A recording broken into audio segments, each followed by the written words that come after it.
Hello, today on Online for Authors, I'm chatting with Rachel Callaghan, author of the book Underwater. Welcome, Rachel. Hello, Terry. I like your name, Terry Mary. It's actually Terry Marie. Oh. There is a whole story about that and my mother who decided I shouldn't have an E on the end of my Marie. And I've gone my whole life with people thinking my name was Terry Mary. So, yeah. Well, I kind of thought it was Trey Hispanic of you. No, it's my mother.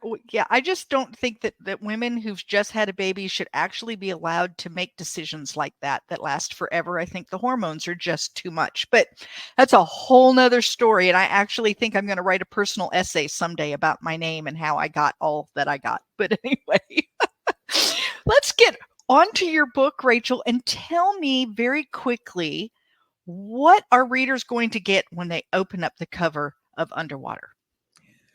Well, they're going to get a saga of the repair of a house that's pre-revolutionary. They're going to get a story about two different time periods that share a lot of similarities, as all time periods do. And they're going to get a story about the establishment of unusual families, which I think in America is not that unusual, as we're a very multicultural country, and we always have been.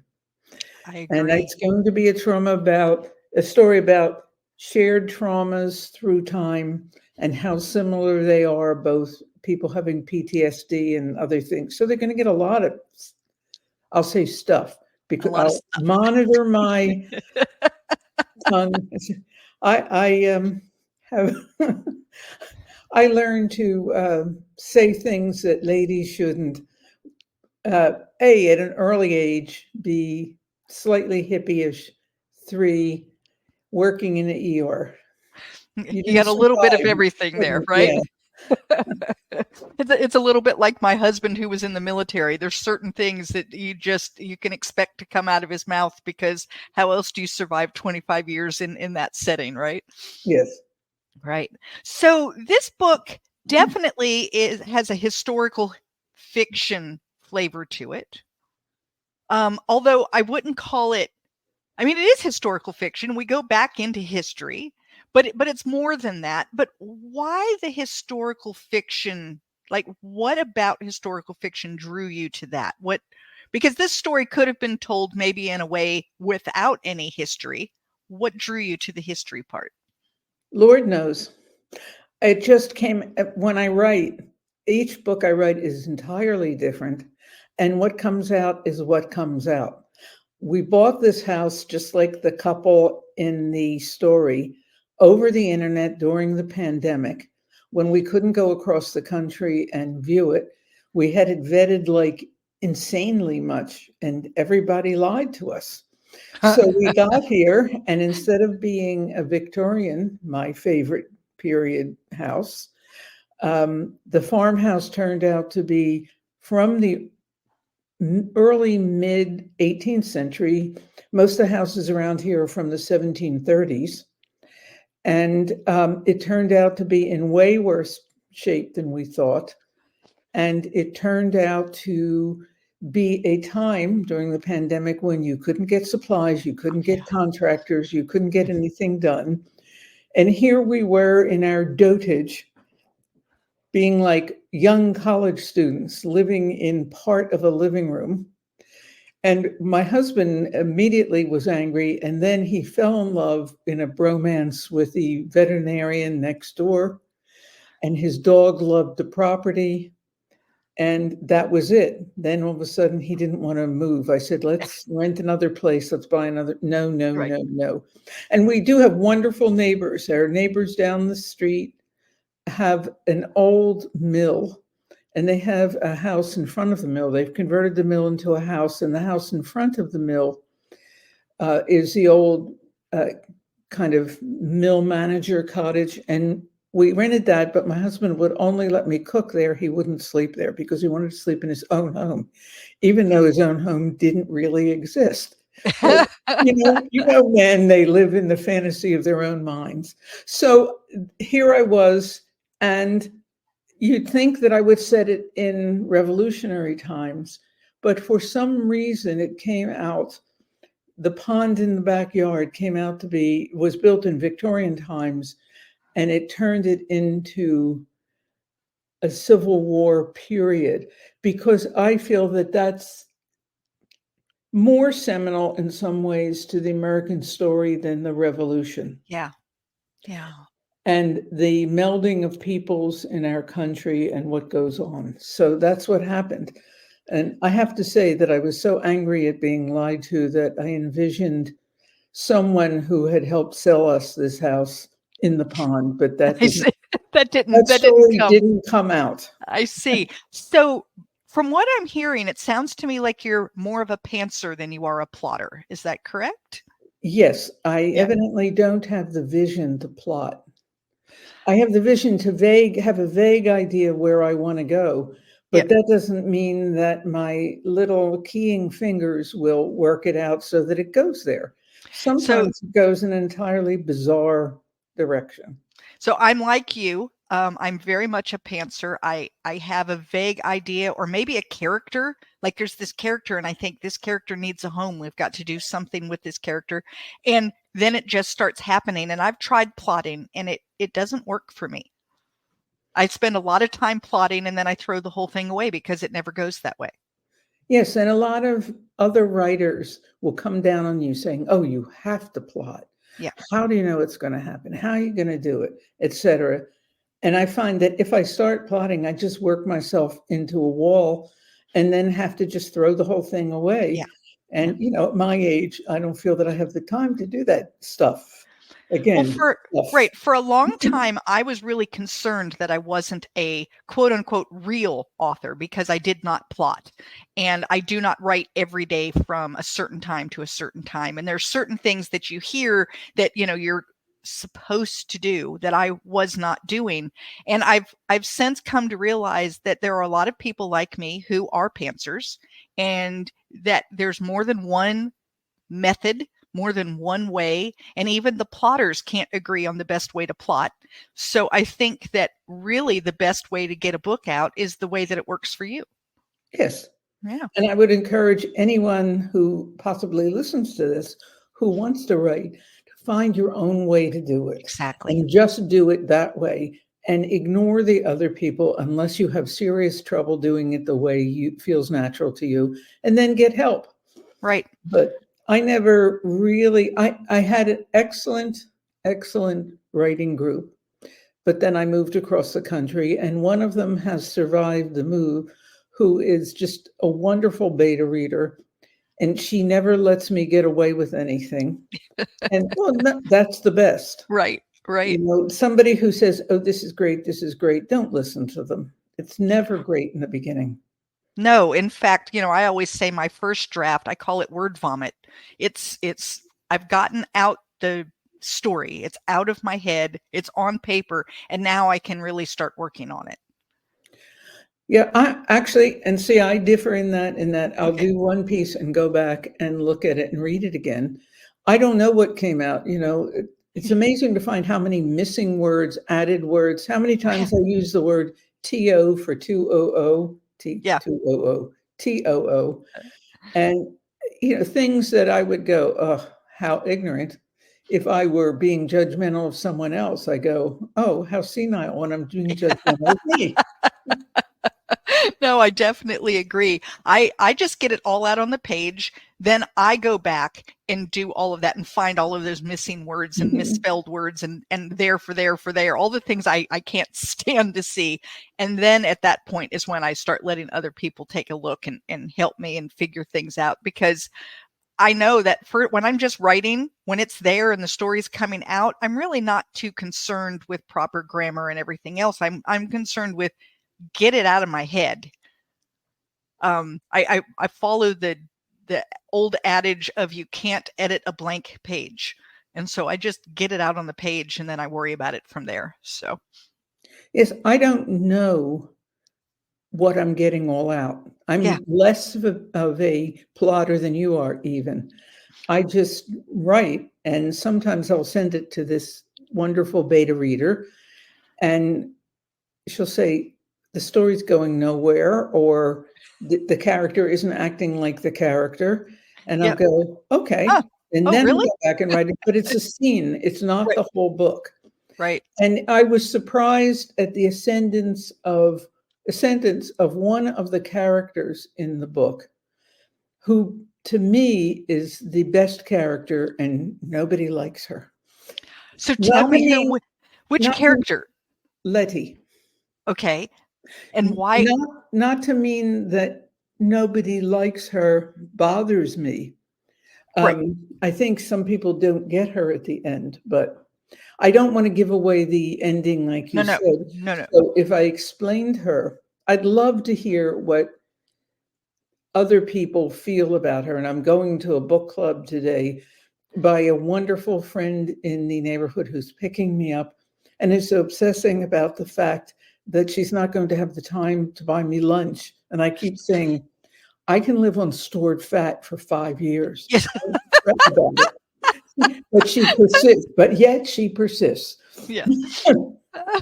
And I just said that to her. I said, going to the pastry shop across the Delaware River where we live is perfectly fine, because my husband won't go there because he just prefers I bake something for him, and I vastly prefer I buy something. Yeah. Yeah. Well, I got up this morning and baked him bread. See, aren't you a sweet wife? Well, I'm a sweet wife, and I know what I'm dealing with. Okay, there's that too. Yes, but I just sit and write, and if it's heading in the wrong direction, my beta reader will tell me, or I'll read it and I'll go, oh my God, what utter garbage.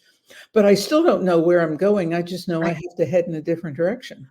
Right. That's kind of the way I am. I mean, I just write. It comes up and it just kind of bubbles out of me, and I'm writing, and sometimes I'm really surprised by where it goes, or I'm surprised by a character that I thought was not even a secondary character, but even, just a very just kind of there and gone character who all of a sudden takes over and becomes one of the main characters. And it's like, where did you come from? But I love that feeling of exploration where all of a sudden the story starts taking, like real shape, and wow, this is going to be fantastic. So, yeah, the one thing I did know was that the most important plot point that was shared between the two ages was going to be there. Aside from that, I wasn't sure. And actually, I had an ending that was lazy and sloppy, and an editor called me on it. And over a weekend, I rewrote like 30 pages, and the ending was, I think, very good. much better. Yeah. I sometimes have problems with endings. It's like I've done all of this work and I get to the end and I'm just ready to wrap it up. Yes. And I'm often told by my editor, okay, we need more here. This really didn't do it. And it's like, all right. Yeah, you reach a certain point in a book where you just want it to be It's time to be done. done. Yeah. Wrap it up, get out of there, not Yeah. have to worry about it anymore. Start the next one because you have a good idea. Yeah, because the idea is already perking in there, and you Yes. need to go ahead and get And started. it's gonna overboil if you don't get to it.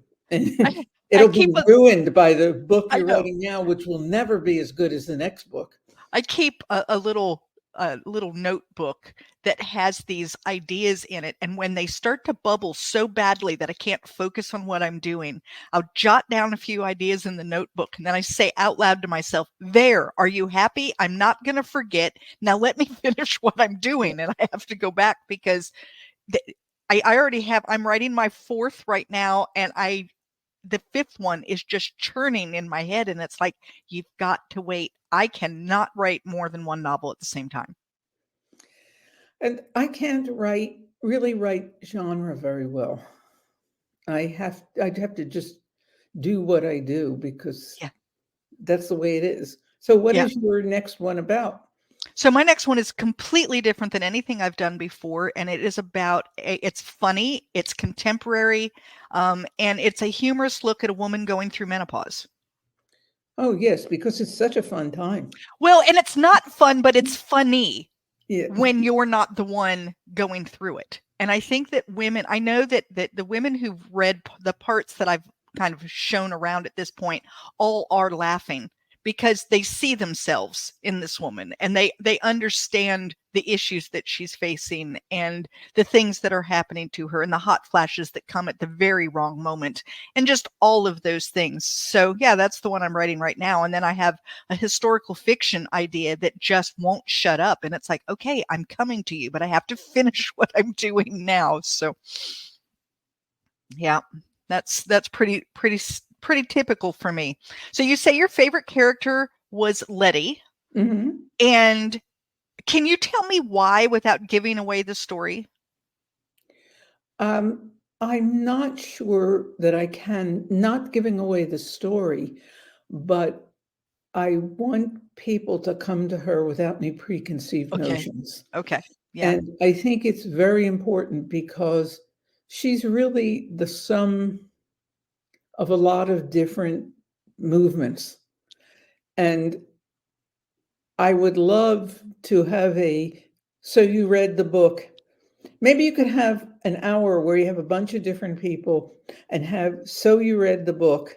This is only for people who read the book. This Right. is why I did this. Yeah, that actually would be a very interesting segment to have, is like, call it spoiler alert or something, so that people knew, don't look, don't listen, don't look if you've not read. But And have yeah. people maybe write in and say, God, I hated Letty, or Yeah. I hated this character. I mean, there's another dislikable character, the Civil War Union soldier, William's mother.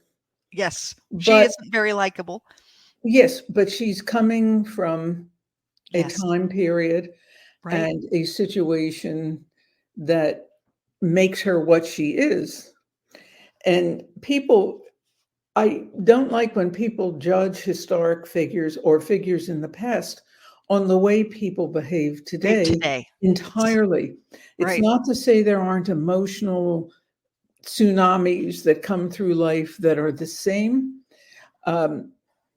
It's not to say that there aren't outside influences or emotional disturbances that aren't the same, but people were still constrained by their upbringing, by the Yes. mores of their time period. And you have to take that into account when you judge people. Absolutely. I think that people don't think about the fact that 100 years from now, we don't want people judging us based on whatever society is saying is the norm. Just We're not going to fit. We are what we are. We're a product of what we're living in now.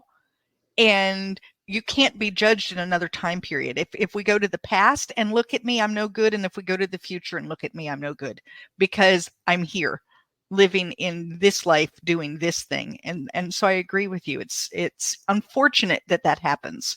But every action and reason behind those two characters Yes, are true and real and what people would do in my mind. exactly. And that's why I would like to have a so you read the book, what did you think? Because I've had people say, I really didn't like this person. And it's like, the other thing is expecting all the characters in a book to be likable, to Right. be somebody you'd like to have as your best friend or sit down to tea with. That's not reasonable because you don't find people in real life, in the present, that are like that. So Right. why would you expect that a historic character who lived a very different life, had servants, et cetera, and I mean real servants, not like the woman who comes in every 2 weeks and cleans the house and says, before I come next time, buy me some bona for the wood floors. Right. Do your part. Right. Aside from paying me, get your ass over. Oh, excuse me. That's okay. And over to the Home Depot and get me a giant bottle of bona. Right. So that's the thing, is that some people, when I talk about genre, I had one author quite offended by me saying this book is literary, it's not genre, as if I was putting down genre. I'm not. I find it very difficult to write because I I've always had trouble coloring within the lines. Let's put Yeah. it that way. I tell people I I don't went like to it in school a when box. women didn't So, really do that. right. I did this, I did that. I left a husband when people didn't really do that. I found another one when it wasn't the smartest thing, and other things like that.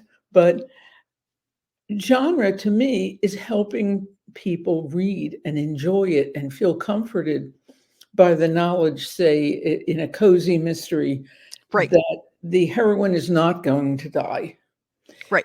Their pet is not going to be run over by the delivery truck. And I feel that that is people need to read, and people are having increasing trouble reading because they were raised in short segments by Sesame Street and by YouTube and by other things like that. And if it helps people read, it's a very valuable thing, and it's a very skillful thing to write in a genre and keep it consistently interesting. Yeah, no, Some and people it is. do it. It's and there's so many different authors out there who have a different knack, a different ability. I don't think that I fit very well into a genre just because I don't even know what genre I'm writing until the book is out. Like people will go and they'll try to like categorize it, and it's like, well, it kind of fits here and it kind of fits here and it kind of fits here. And mine often fit in historical fiction simply because there's the history part involved, but it isn't that I didn't follow the rules. If you're expecting a certain thing, like I don't think I could ever really write a true romance story, because I know what has to happen and I don't like it. Like it doesn't work for me, where they meet, they fall in love, this huge problem happens, they go apart, it doesn't look like they're going to make it, and then they do. And I I know that's what people love when they read a romance, and I think it's wonderful that there are authors out there who can do that for them, but it doesn't work for me. Yes, I don't even know how I could possibly do that. Yeah, Because again, I don't know what happens when I me start a book. neither. I Me neither.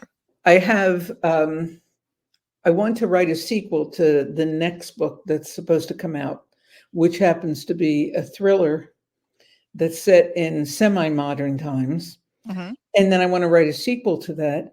And then I have an idea for a psychological thriller that takes place entirely in an office of a therapist. And I have no idea how I'm going to work that out. But the one theme that so far has run through, which I don't even know how will be in that book, is the development of family, Hmm. of unusual family, of people creating families when they didn't have them. Right. Right. Fantastic. Well, that was what I was going to talk about, was what is coming up next.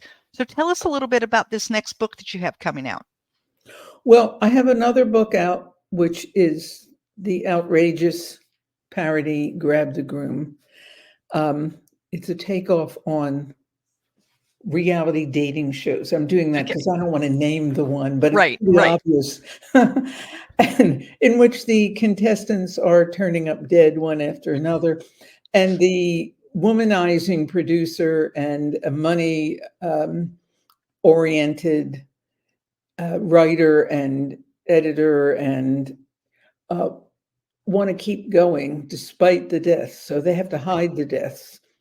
And how self-absorbed the other contestants are, that they'll buy any story rather than have it over because they want the prize. Right. Right. And it also has a ghost of a 1920s movie star that is mighty like the character in Sunset Boulevard, which has not yet come out of copyright. So I couldn't name her Right. Norma, I had to name her Mabel Devine. And it also has the snake of an erotic dancer that gets loose in it's a locked door. And it was just enormous fun to write.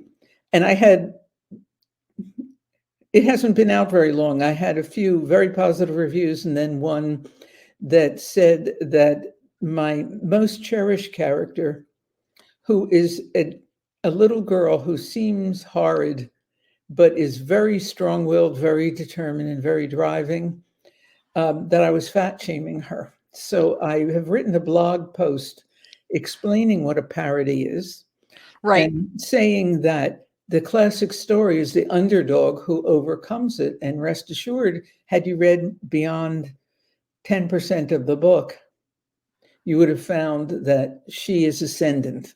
She Right. is the winner. But she does some very funny stuff. So it sounds like a cross between a horror and a comedy. It's not, well, I don't know whether it's hard because I enjoyed writing the death Right. scene so much that I have trouble. I think it's This may it's say a very little hard bit to about you, figure out. Rachel. It's very hard to figure out all those deaths in I funny know. ways, and ways in which the characters, except for one, are really not horrible, horrible people. One is. The other ones really aren't, but they're horrid enough that you don't feel that bad Too bad when it that happens. they buy Yeah. the farm. Yeah. Right. Right. And then the next one that's coming out is a thriller set in West Virginia with a girl deputy sheriff, and her best friend, who is the product of an American serviceman, not from the Korean War. People know so little history that people said, how can she be that age? How can her parents have had her if her father was a Korean War veteran? And we've had soldiers near In the Korea. DMZ continuously, Yes, we have. and a Korean woman who comes over, and she becomes the chief moonshine producer in the area because she makes really good ginseng moonshine. And I talk a lot about Korean food, which is probably my favorite cuisine in the world. I just, I can eat things incendiary so that you can see my nose hairs burn. That's the way I get rid of them. I don't have to pluck them. I I just say eat no Korean plucking. You food. just eat the Korean food. Yeah. And also, it's very heavy on garlic, which I like, and my husband doesn't. So it gives me some free time to write. I see. Just, Because if I breathe on him, he leaves the room. he leaves the room. Sounds like a Yeah. plan. And there's And a then, little bit of voodoo in it. okay. Because as I put on in my Facebook page, I have a voodoo flag that I bought. I'm very intrigued in it, not because I believe in it but before I went to medical school, I worked in a laboratory with a group of women from Haiti.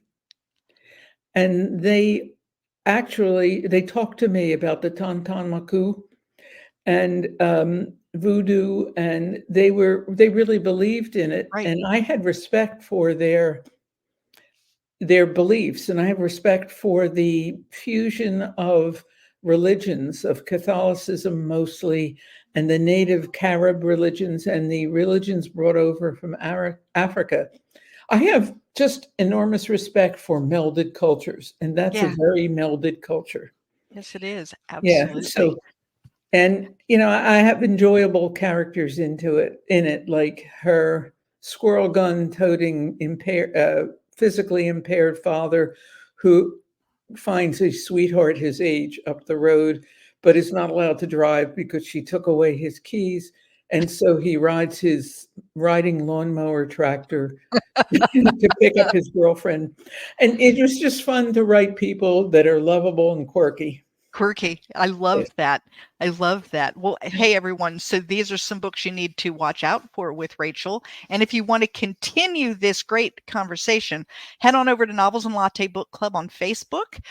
There, Rachel has said that she is willing to give you a signed copy of her book. So look for the post and have a listen to this podcast, and you'll be in the running for that free book from Rachel.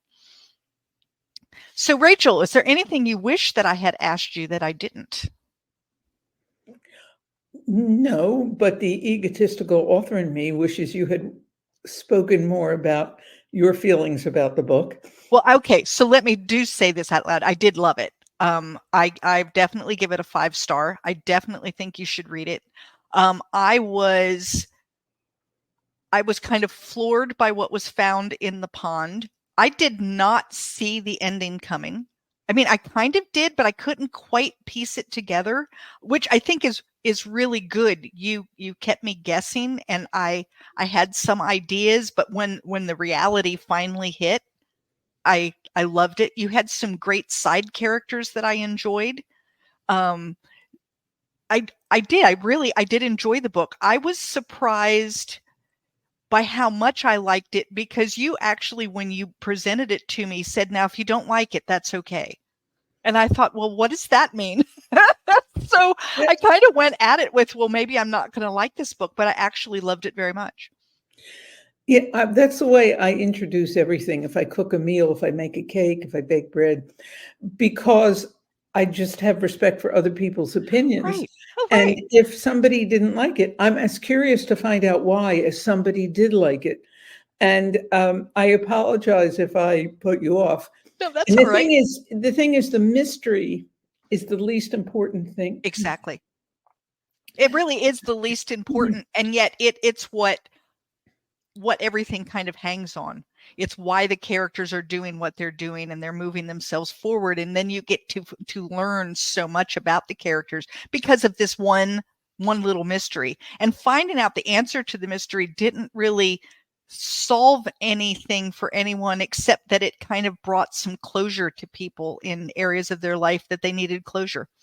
So, Well, I just loved what happened at the end. I yes. loved it. And again, we can't, because there's something I'd like to ask about, but I can't. Okay, well, we'll do it another time. Yes, or privately. Yes. I'm very curious about that. Okay. But yes, I just wanted people to enjoy it, but I wanted people also to know that their opinion matters. And if they didn't like it, just tell me why, because I'm curious. Not that I'm going Absolutely. to go back and rewrite it. No, I have No. other things to write. But But yeah, I do like to, I always tell people I enjoy hearing what you liked, but I also enjoy hearing what you didn't like, because it may be something that will help me write better in the future, or it may be just a really good thing to think about in terms of, I recognize not everybody likes everything, and that's perfectly okay. And just to kind of get a feel for where do I fall in that continuum in terms of my writing and what people are enjoying reading. So if someone wanted to reach out to you, Rachel, and talk to you about Letty, or why they liked or didn't like the book, or whatever, how do they do that? Well, they can do that on my Facebook page, which is Okay. Rachel Callaghan, author. Okay. I'm supposed to have the contact page on my website, which is rachelsfiction.com, Okay. come up. But I asked my wonderful, wonderful website designer, dominatrix, and publicist, because I don't do that stuff myself, to hold off, because I didn't want people to have it and then have me never check it or not respond. See, okay. I with finishing the house, and then we renovated the barn into a lovely guest apartment, in which a friend of mine has now installed herself for a while. And then now I want to reclaim the garden, because it was just, we don't really have a lawn. We have weeds, but the guy who came to amend the bamboo growing on the property said, all those weeds feed the bees. So my big thing is a garden for the bees and the birds. And Right. so I didn't have time, plus married to a very needy man. I didn't. And having a German Shepherd that needs walking. And then, of course, I got a cat. So all of those things. But yes, I didn't have time to. I understand. Still write. So to reach out to Rachel, the best way is on Facebook. Yes. Right. And I'll have that link down in the show notes. So that'll be great. And I'll gladly post when the comments section on the website comes up. Fantastic. Fantastic. Well, Rachel, I'm very happy to have had you here today. And I want to thank you for being on the show. Well, thank you for having me, Terry. Thank you for listening to Online for Authors, where I, Terry M. Brown, author of character-driven fiction and host of the podcast, introduce readers to characters they'd love to invite to lunch. Tune in next Tuesday for another podcast episode.